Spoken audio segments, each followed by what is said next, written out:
Yo, halo sabreker, apa kabar kalian semua? Balik lagi sama Bang Kim di channel Kaum Review.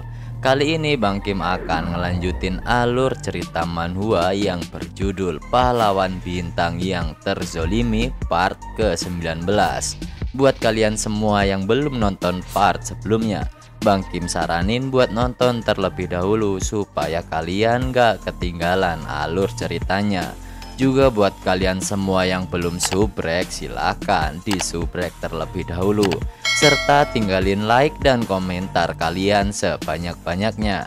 Oke lah, nggak usah lama-lama, kita langsung masuk aja ke dalam alur ceritanya. Di akhir part sebelumnya, Sung Jae yang dikejar oleh seorang anak bernama Yujin akhirnya bertemu dengan ayahnya. Namun sesuatu yang tidak terduga pun terjadi. Ternyata anak itu dapat merubah isi dari kitab Dewa Ilahi. Pada part kali ini, anak yang bernama Yujin ini semakin merendahkan Hugo dengan merubah isi kitab Sagittarius sesuka hatinya. Lantas Hugo pun merasakan efek dari apa yang diubah di dalam kitabnya. Menurut Hugo, satu-satunya orang yang dapat membaca dan mengubah kitab adalah recorder. Namun diceritakan jika recorder di dunia ini sudah tidak ada karena telah dibinasakan oleh para saint dengan bantuan Dewa Dewi Ilahi. Dan Hugo pun akhirnya sadar kenapa Dewa Ilahinya sampai ikut turun tangan. Di depan Hugo, Yujin terlihat sangat sombong karena ia merasa telah mengalahkan Hugo dan Dewa Ilahinya. Namun tanpa Yujin sadari, Lee Gun muncul dan menghantamnya hingga membuatnya tak mampu bergerak. Kita flashback sedikit ya guys. Jadi ternyata di saat pembantaian para recorder, Yujin yang saat itu masih kecil bersembunyi di balik tumpukan mayat. Dan dia juga menyaksikan semua keluarganya dibunuh. Namun ternyata Yujin dapat selamat dari kejadian itu karena pertolongan dari Saint Scorpion. Oke, kita lanjut ke ceritanya. Di awal pembangunan di dekat rumah sakit Scorpion terlihat Yujin yang terikat oleh slime milik Lee Gun. Dan ada kejadian romantis nih, di mana Hugo kembali bertemu dengan istri tercintanya yang telah lama tertidur. Lee Gun pun mendekati Yujin dan berkata, "Kau memiliki kekuatan yang menarik.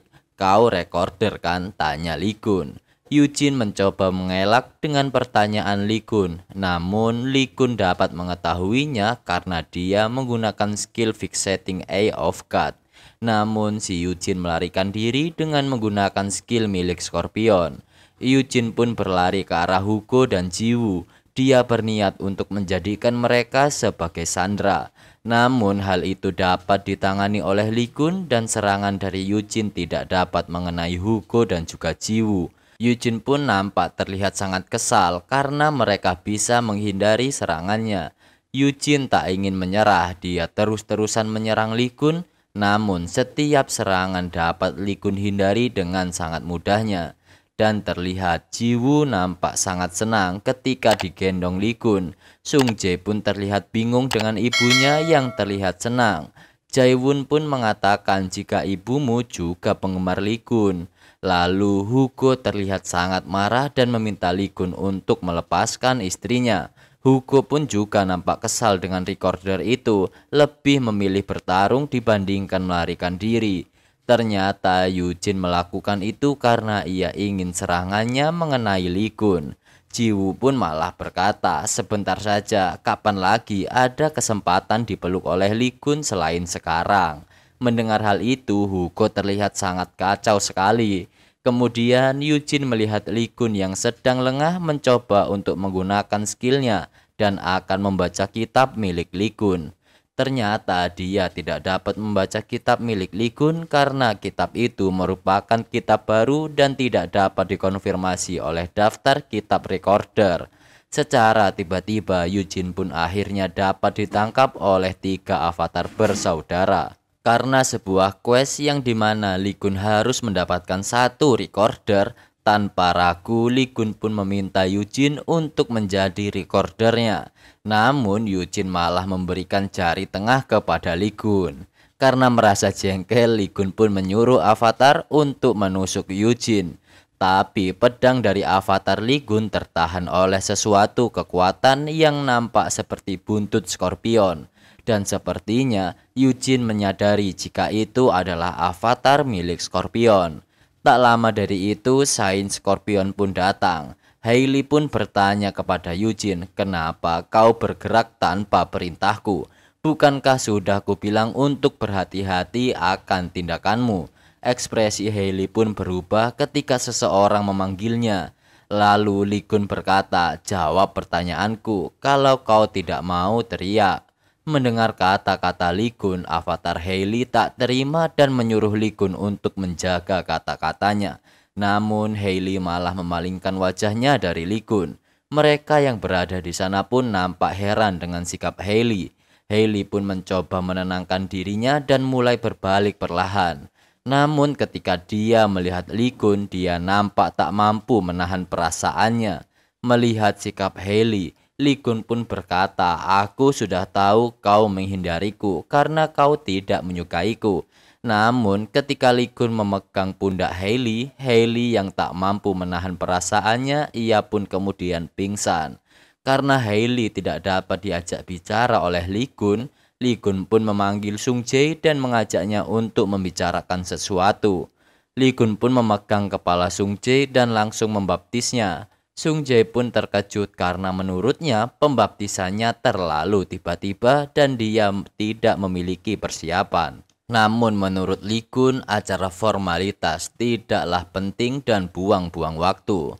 Dan pembaptisan pun terjadi. Sung Jae pun tiba-tiba berada di sebuah ruangan hampa dan ketika dia membuka mata, ada suara yang bertanya padanya, "Apakah kau ingin menjadi pelayan nomor 1 Ophiuchus?" Sung Jae pun mengiyakan pertanyaan itu, lalu ia akan percaya kepada Ophiuchus dan bersedia untuk setia. Dan Sung Jae disuruh untuk melihat ke belakang. Nampak sebuah cahaya yang sangat terang dan menyilaukan. Dan dari cahaya itu keluar sosok lelaki. Sung Jae pun beranggapan jika itu adalah Dewa Ophiuchus. Namun ia juga merasa jika dewa itu terlihat sangat familiar. Tiba-tiba energi masuk ke dalam tubuh Sung Jae. Dan tak lama dari itu, Sung Jae pun kembali sadar. Dan dia merasa sangat luar biasa. Ia juga mendapatkan skill baru dan dia juga mengetahui jika Dewa Ophiuchus adalah Paman Gun. Hailey pun sadar dari pingsannya dan berkata, "Apa itu pembaptisan pertamamu? Kamu akhirnya dapat bilang punya pengikut pertama." Lee Kun yang mengetahui jika Hailey telah sadar, ia langsung menggunakan skill Sense of the 13 dan dengan cepat akan menyerang Hailey. Dan avatar dari Lee Kun dan Hailey tak hanya tinggal diam, mereka pun saling melindungi tuannya masing-masing. Ternyata Hailey tidak menghindari serangan Lee Kun karena dia tahu Lee Kun tidak akan menyakitinya. Lalu Lee Kun pun menyebutkan pertanyaan pertama kepada Hailey tentang kenapa dia merasakan energi kuno dari inti kekuatanmu. Lee Kun juga berkata, "Tampaknya kau telah membodohi dunia. Jangan bilang kau juga membodohi dewa-dewi ilahimu." Avatar Hailey pun tidak terima dengan apa yang telah dikatakan oleh Lee Kun.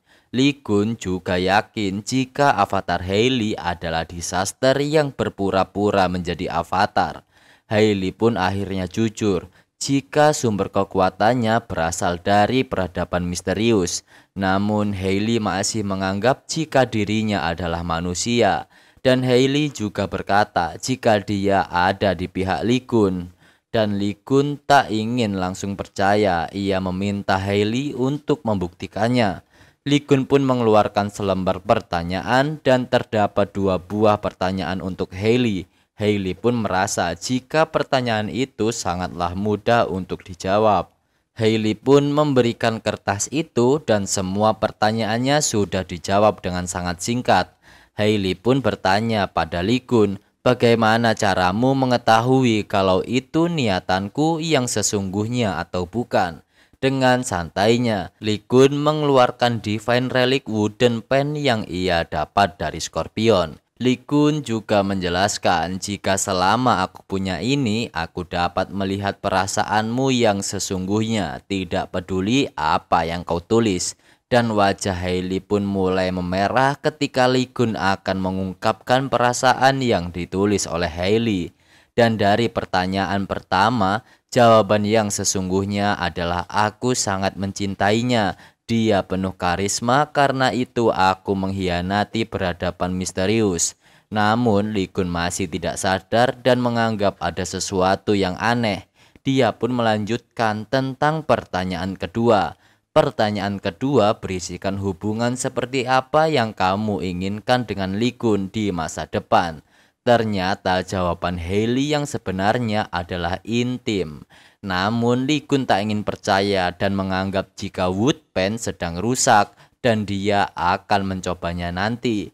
Tiba-tiba Sung Jae berteriak karena keadaan darurat tingkat 1 dan dia berlari untuk memberitahu Yoha jika kesucian Paman Gun akan ternodai. Avatar Hailey berkata kepada Lee Kun, "Apa kau mengerti sekarang? Tuan putri kami memilih berkhianat untuk memihak kalian manusia, dan semua itu demi Karena merasa sangat malu, Hailey pun memerintahkan untuk membawa Eugene dan segera pergi. Namun Lee Kun berkata, mau pergi kemana? Kita belum menyelesaikan pembicaraan. Lee Kun pun menanyakan tentang senjata yang berasal dari peradaban misterius. Karena senjata yang menusukku berasal dari peradaban misterius. Dengan wajah yang masih memerah, Hailey menjawab jika itu senjata dengan kekuatan monark. Monark adalah sebutan untuk individual kelas atas di peradaban misterius. Dan senjata yang memiliki kekuatan monark cukup kuat untuk mengancam dewa-dewi ilahi. Dan Hailey juga menjelaskan, karena senjata itu berbahaya, ia mengumpulkan ketika menemukannya untuk disegel. Tunggu dulu, ada pemimpin lain di peradaban misterius. Kukira Crimson Eye yang sudah dikalahkan 29 tahun yang lalu, ucap God. Hailey pun menjelaskan, jika Crimson Eye bukanlah bos terakhir, karena masih ada 3 bos yang sama kuatnya seperti Crimson Eye. Mereka yang mendengar hal itu terlihat sangat terkejut. Lee Kun juga terdiam dan dia teringat ketika berada di Demon Tower saat ia ditangkap oleh administrator. Dan administrator berkata jika kau cukup hebat untuk seukuran manusia karena telah membunuh salah satu mainan mereka. Mereka yang dimaksud ini mungkin para monark, guys. Lee Kun juga merasa jika sekarang dia belumlah cukup kuat untuk membunuh mereka. Namun ia berpikir harus bertambah lebih kuat. Dan demi bertambah kuat, Lee Kun meminta Hailey untuk memberikan Eugene kepadanya. Dan dia akan percaya jika Hailey berada di pihaknya. Dan dengan sangat mudahnya Hailey pun memberikan Eugene kepada Lee Kun. Eugene pun akhirnya menjadi recorder Ophiuchus. Dan terlihat Eugene sedang mengisi isian kitab. Dan Eugene melakukan sinkronisasi pada kitab Ophiuchus untuk melihat isian kitab tersebut. Ketika ia berhasil, Eugene pun merubah isian kitab dengan apa yang ia inginkan.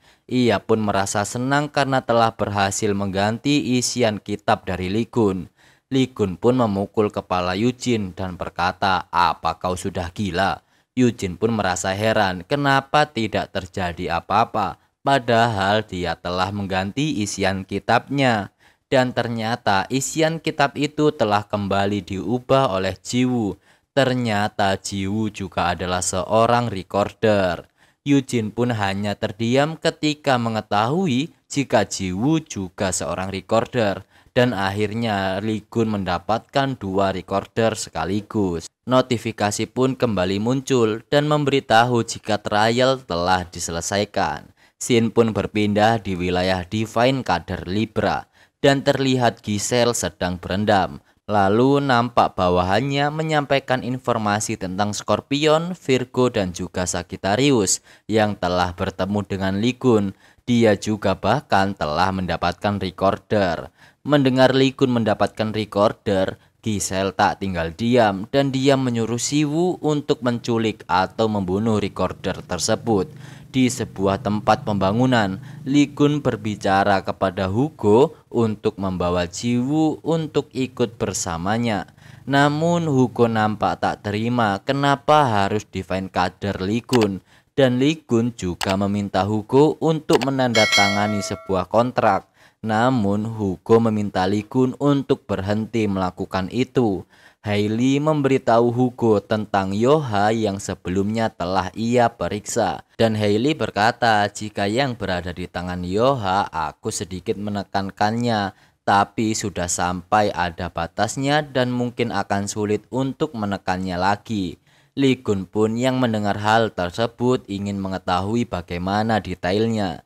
Di tempat lain, Jiwoo yang nampak senang karena telah menyelesaikan pekerjaannya dan ia bertanya kepada Eugene apakah dia harus merapikan bagian lain. Dengan wajah yang lesu, Eugene hanya menjawab lakukanlah sesukamu. Ternyata pulpen itu telah memilih Eugene sebagai tuannya dan pen itu juga memiliki kesadaran. Ketika Eugene merasa sangat kesal, ia mencoba melemparkan pulpen itu. Namun yang terjadi malah pulpen itu kembali kepadanya. Dari balik pintu ruangan itu, Siwoo sedang menatap Jiwoo dan juga Taewon karena dia diperintahkan ibunya untuk mengamankan recorder. Siwoo berpikir jika dia akan menyerang Jiwoo terlebih dahulu karena dia memiliki dendam kepada Sung Jae. Siwoo pun mengeluarkan skillnya untuk segera menyelesaikan semua ini. Tapi tiba-tiba Kevin datang dan menendang pintu dan membuat Siwoo tertimpa oleh pintu tersebut. Kevin terlihat sangat marah karena Lee Kun meninggalkannya di tempat Leo. Jiwoo dan juga Eugene terlihat terkejut dengan kedatangan Kevin yang sangat tiba-tiba. Kevin pun tersadar ternyata Lee Kun tidak berada di sana. Dan tak berapa lama Lee Kun, Hugo dan juga Scorpion pun tiba. Mereka pun sadar ketika melihat Siwoo yang sudah tak bergerak karena kejatuhan pintu. Hugo pun bertanya kepada Kevin, apakah kau yang membawanya ke sini? Namun Kevin menjawab dia tak tahu apa-apa. Hugo pun menyadari jika anak dari Saint Libra ini memiliki niat yang buruk. Lee Kun pun teringat tentang cerita God mengenai orang yang telah menyebabkan kekacauan Blood Mist. Lee Kun pun langsung menginjak kepala Siwoo dan berkata, jadi kau yang telah membuat teman, keponakanku dan juga sepupuku bersedih. Sungguh tamat kau sekarang bajingan tengik. Lalu akhirnya part ke-19 pun sampai sini dulu nih sahabat. Terima kasih buat kalian semua yang udah nonton video ini sampai selesai. Terima kasih juga buat kalian semua yang selalu support channel Kaum Review. Tungguin part selanjutnya yang akan kita upload secepatnya. Terima kasih banyak. Bang Kim pamit. Sampai